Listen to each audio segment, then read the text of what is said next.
Well, good morning, campers. It's Andy here. A very, very happy Monday to you all. I hope that today finds you well. Ask Andy, it is back, but we're doing a bit of a rejig version now. So we're going to do every Monday morning. We're going to get you all fired up. We're going to give you all of the news and views from the week's action just gone, and then hopefully give you a bit more energy moving into the week ahead. We're going to have some of the best knowledge come and give us their thoughts on everything from around the country and across the ditch in New Zealand, just so that you guys can take little nuggets of information and knowledge that you can then implement into your business moving forward across the coming week. Man, it has been a really, really positive week in real estate, I have to say. We've got the big news. The RBA dropped the interest rates to 0.1%. It's not got much further to go. It doesn't get much cheaper than that, gang. Doesn't get much cheaper than that. 3 of the 4 big banks dropped their fixed interest rates to south of 2% now. Gang, that is information that you want to be using with these. Some of these buyers that have been a little hesitant as of late. All right, so plenty of action, plenty of foot traffic, but from what I'm hearing, there's a bit of hesitation with regards to putting pen to paper. All right, gang. So lots of logic to suggest that you should be able to overcome those objections. Looking a little bit more locally in Victoria, we are now one state again. It is official. The Iron Curtain, the Ring of Steel, has since been removed overnight, so we can move freely around Victoria, which is wonderful. And open offices are open is still a no-go. I want to make that very, very clear to Victorian agents and agencies. You can't open your office, nor can you do open for inspections.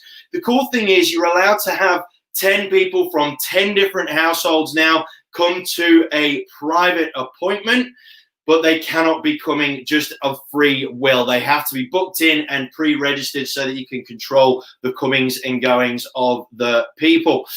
Gang, safe to say, if we go have a look around the grounds and have a look at different states, clearance rates are fabulous. Victoria, 80%. New South Wales, 81% of 458 auctions, 1,700 sales. Market's definitely firing up in New South.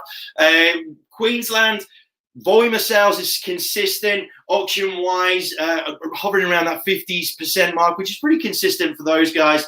ACT, 81%. They just keep on trucking in the capital. Very, very cool indeed. South Australia doing a decent number of private sales there, 312, 76% clearance rate as well. South Australia doing very, very well indeed. Western Australia staying consistent with their volume, which is good to see. And Tassie doing consistent numbers in the private sale side of things as well. Gang, it's all been looking like we're going in the right direction, which is really, really good. Now, my friends, I'm going to have someone come onto the show every single Monday just so that we can get a view from a different perch. And this week, I feel somewhat privileged. We have ourselves a guy that likes collecting silverware for a living. We've got Ned Allison from Harcourts Grenadier, who is joining us today all the way from Canterbury, New Zealand. He is the winner of the 2020 Real Estate Institute New Zealand Auctioneer of the Year comp. It is an incredibly deep field as well. Ned, it's an absolute pleasure to have you on board, my friend. Congratulations on the big win. How are you good to be there across the ditch? How's it going? No, it's good. Yeah, no, stoked to come out on top. It was it's a big competition as always over here. We've got a pretty amazing fraternity of auctioneers, and some big names in there that sort of I've come through looking up to the whole way over the years. So no, pretty awesome to come out on top. Look, and that's one big thing that I want to get across to everybody that's watching the show this morning is that, you know, Australia is seen as a bit of a capital for real estate auctioneering around the world. You just take a little trip across the ditch. For those of you that aren't aware, they take the craft to another level. The depth of talent in New Zealand right now when it comes to auctioneering is quite frightening. I think if there was ever if ever there was like a Bledisloe Cup of auctioneering, it could potentially be a bit of a massacre. I'm not sure, just because of depth of talent. Ned, tell me, mate, why is the fraternity so strong over there right now? I'm not sure. It sort of always has been. Even I started about 7 years ago, and I don't remember it being any different. But I think it's the guys at the top willing to give anyone a hand.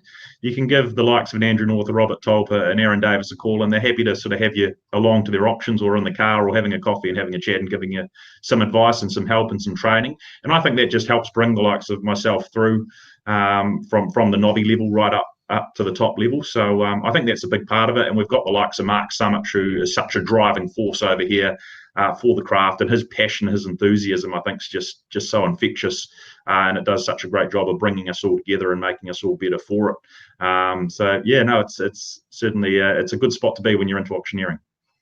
Look, man, and talk to us about volume. So how many auctions do you do on average per week? Yeah, so I'm not huge. I manage an office as well, so I'm sort of part-time auctioneering as well as being a sales manager, but I'm about only 350 auctions a year, so not huge volumes, but doing all of those in rooms as well, so I get the luxury of not calling on site and not calling over the weekends as well, which is a little bit unusual compared to a lot of auctioneers, particularly up north in Auckland. So you don't do many on-sites at all? I do none. I've done 2 in my whole career. Really? And you've wow, that's mad. That is absolutely. It's a little bit different down here. We have quite a cold climate over winter, so you probably wouldn't want to be on site for half the year. You'd be in the sleet and the rain. So it's a far better environment for us doing them in rooms and the setup we have on offer.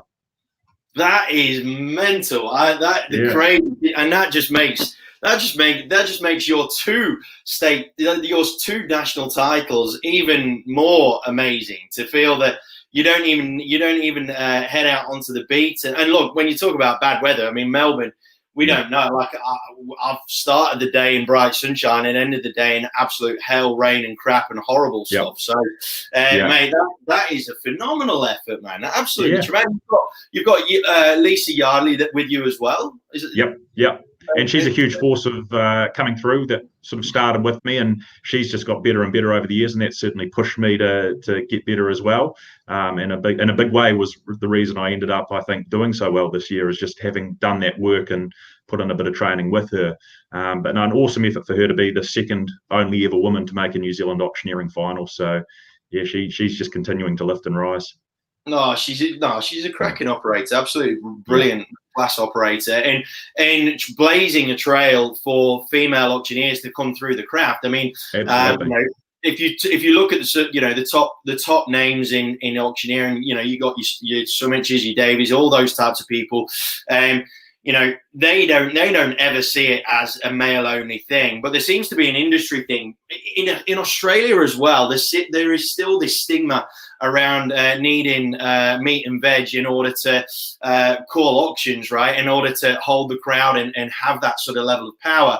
But there are some incredible names coming through, the likes of Lisa Yardley. You've got over here, you've got Jenna Dunley. You've got some real big players in the auctioneering field that are female that are really starting to kick through. I mean, Jenna making it through to the final of the Ostros last year. You've got Lisa making it through to the final of the NZ Comp this year. So all being well, we're gonna hopefully bring more of that through, and hopefully show that you don't have to be a guy to be at the top level in the craft of auctioneering, right? Yeah, absolutely. We had I think it was 8 or 9 women in the novice and open competition this year with 48 competitors, so a reasonably good number coming through. That's mad. That's really, really cool. Mate, tell me, the other main reason, I mean, we could talk about auctioneering forever and a day, right? Because we love the craft that much, but talk to me about the market over there in New Zealand, because the general sort of perception is that you guys over the ditch are probably a stop or two down the track with regards to having that freedom of movement, following on from lockdowns due to Corona and all that sort of stuff. You've just come through an election as well. So interested to see sort of, how you guys are going, so we can potentially forecast a tiny bit more accurately over here. Talk to us about the market over there, man. What's going on? Yeah. How are clearance rates? Talk to me. Yeah. No, hey, look, it's going absolutely crazy. I've never seen anything like it in the 8 years I've been in real estate. It's just absolutely bonkers with the number of buyers out there. Our clearance rates are 70-80% sort of week upon week at the moment, whereas pre-COVID we were at 50%. So it's a big lift and a big jump. Our mortgage rates are still around that 2.5%, but a tip to sort of drop under 2 next year, which by the sounds of things you guys have already got to. So that's bringing investors into it. We're seeing a huge number of first home buyers in our marketplace. I think with them not being able to do OEs and go overseas and travel, they're deciding to put their money into homes. So that lower end of the market for us, particularly in Christchurch, is just red hot. We just can't get enough property in that price point. But I think across the country is the same, really high clearance rates, and it's just a shortage of stock, which is driving up prices with that huge demand that's out there. And it's showing no signs of slowing down, I guess, with the way it's been going and the way it's looking to go. And sort of as with COVID, I mean, we're pretty much back to normal. It's sort of, it seems a long time ago, back in March and April, that we ended our lockdown. So back into it, and it's going very well. I think with Christchurch, we went through the earthquakes in 2011 and sort of lost half that city. So for us, COVID wasn't really that much of a big deal. It wasn't nearly the same struggle and challenges that we had after the earthquakes. But it was quite interesting, even with the earthquakes, as a result of post that, the market here boomed as well. Post 9/11, the market boomed. Post the GFC, the market boomed. It's sort of a little bit of almost disaster real estate, as Lisa said the other day, where sort of those events do sort of seem to bring on a bit of a surge in demand and values. I don't know why, but it always seems to be the way it goes. So I think it's looking like it'll be another busy year. Did Joe Public, one thing I wanted to ask, when it comes to government support and whatnot, were there stimulus packages in place following the lockdown? Because one of the big sort of pivotal points that we're sort of putting in the diary is when JobKeeper ends over here in Australia in March, and we're sort of wondering, look, at the minute, because there was lots of talk of a recession, market crashes, so on and so forth. It hasn't happened as yet, but we're sort of looking at March and going, look, that could be the real true acid test for us with respect to, can this market sustain the volume of pressure as and when that does draw to an end. Has New Zealand had similar stimulus packages? Yeah, absolutely. Yeah, we had wage subsidies, a couple of rounds of that, where everyone self-employed got paid out a fee if you applied for it or had a drop in your income. And we had mortgage holidays where the banks would give everyone 6 months interest-free holidays on their mortgages and things like that. And there was a lot of talk that when all those things came to an end, the market was going to slow down, but it never even faltered. Really? We had an election that didn't even change. Our market lifted again month on month from the years and months previously. So it absolutely had no impact and no effect. The demand's still there at the end of the day. When did those subsidies end? When did those stimulus packages end? Oh gosh, well, we had one right. We had the first wage subsidy sort of right on during lockdown. Then we had another one shortly afterwards. I think September was the end of the mortgage holidays, I believe, and that was a record month for everyone. So yeah, that's all done and dusted now and in the past, but it really has made no difference. Wow. Okay. And in terms of, I mean, you're the head of a sales team as well. So you run the sales team. In terms of ear to the ground with regards to listing presentations and pre-market appraisals and whatnot, is there any more chat of any more financial strain coming through from potential vendors? Are there any more stresses and strains coming through from if you put your ear to the ground? Yeah. Hey, look, I'm sure they're out there, but I haven't personally encountered it. And I wonder a little bit, I may be very wrong, whether it is perhaps sort of the lower income earners, those that are renting and things that have been hit a little bit harder with the job losses and so on. It's not necessarily sort of the middle management, the upper management that own sort of the homes. I don't know, but I haven't seen a lot of it personally, and I'm sure it is out there, but it hasn't been something that's been prevalent that people are in financial strife. Well, that's and look, that's what we've been hearing. Over in you guys just seem to be smashing it every single month. Records tumbling, pretty much every single month end, which is tremendous to hear. And what are if we were to get Ned's crystal ball out, what do you reckon is going to happen for the rest of the year and then sort of first half of next year? What's the general consensus? Yeah, I think it's just going to be a very strong market over certainly the rest of this year and into next year as well. Looking very strong, especially if those interest rates continue to fall a little bit. There's some talk of LVRs, our loan value ratios, being lifted a little bit back up to slow things down a little bit. I'm not sure even if that will have too much of an impact. It just comes down to we can't get enough houses to sell, so there's just not enough to appeal to that demand that's out there currently. And until that changes, I think prices will continue to lift a bit, and we'll have a very strong marketplace and really good results in the auction room. Man, look, thank you ever so much for joining us today, Ned. I really appreciate it. Congratulations on the big win. 2020 has been a pretty sound year for you all ends up, Ray. I mean, you've taken out the big one, and you've also become a dad, I gather, as well. How's parenting fitting you? Yeah, it's been a bit of fun. It was sort of, I hate to say it, but sort of lockdown was terrific for me. I had a baby daughter on the 1st of February, and then took 2 weeks off work, went back to work for 2 weeks, and then we got hit with lockdown. So my wife absolutely loved the fact I had 5 weeks at home, and couldn't disappear off to the office or do anything like that. So it worked out quite well for us. Oh, look, man, congratulations. You seem to be taking everything in your stride, man. And look, gang, for those of you that aren't aware of who Ned is, make sure you follow him, Harcourts Grenadier, Ned Allison. And definitely, if you've got any interest in the craft of auctioneering in any way at all, I beg you to go and have a look at his recent winning call at the REINZ auction comp that took place only a week or so ago. Is that right? Was it last week? Just last week. Yeah, just last week, man. Geez, like you did an incredible job, and the sequence was an entertaining one, I have to say. There's only one guy. There's only one guy that could come up with a sequence like that. That was a fun sequence. Gang, make sure you follow Ned. He's a great operator. He's a great sales manager. He's an incredible auctioneer. But more importantly, he's a great bloke to boot. Ned, thank you so much for joining us, my friend. All the very best for the week. No problem. Thanks, Andy. Great to be here. See you later. Have a good day. Guys, Ned Allison from Harcourts Grenadier. What a guy, man. I cannot believe that he's called 2 on-site auctions in his life, but because of his focus on what he loves to do, he's become one of the best auctioneers in New Zealand and as by proxy, the world when it comes to real estate. The Kiwis are setting the bar, gang, and we've certainly got some catching up to do over here in Australia. My friends, as we head into the new week, just make sure that you keep in touch with yourselves. I'm seeing a bit of anxiety, a little bit of frustration, and a little bit of tension creeping in as people try and keep up and catch up with everything that has gone on. One of the big things that you all have to understand, my friends, and this is what I'll leave you with, is that you've all done incredibly well to stick around with everything that's gone on up to this point. You've done a tremendous job to keep your own faculties in order, let alone your businesses and your clients. So make sure that you just give yourself a little bit of a pat on the back at some point at the start of this week. Take a big deep breath and then kick on as best as possible. There is still plenty of action out there. And the other thing that I want to mention is let's forget trying to find excuses as to why things aren't going so well.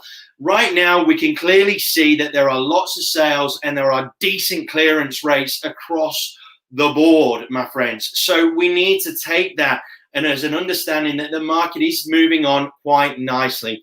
One of the big issues that we could be facing as frontline agents is that whole hesitation from vendors to see the reality for what it is. There are plenty of excuses, plenty of reasons as to why you're perhaps not performing, but ultimately there are people that are performing. There are properties that are performing really, really well. So we've got to take the reality for what it is and stop looking in the rearview mirror for excuses as to why things potentially are not happening. Gang, look forward, march forward with some strength, with some power, with some energy, and with a big smile on your face. Have an amazing week, my friends. Next episode will be Thursday, 9 p.m. Australian Eastern Standard Time, where we're going to look forward to the weekend ahead. We're going to have a think about and a chat about a couple of challenges. So if you have got any questions that you want to get tackled, please DM me, put a comment in the section below this video, and we'll tackle all of your questions on Thursday night, 9 p.m. Australian Eastern Daylight Savings Time. But for now, my friends, you guys enjoy what is going to be an amazing week for you and your business and your families. Take care, my friends. Stay safe, stay healthy. Most importantly, though, stay happy. Take care, my friends.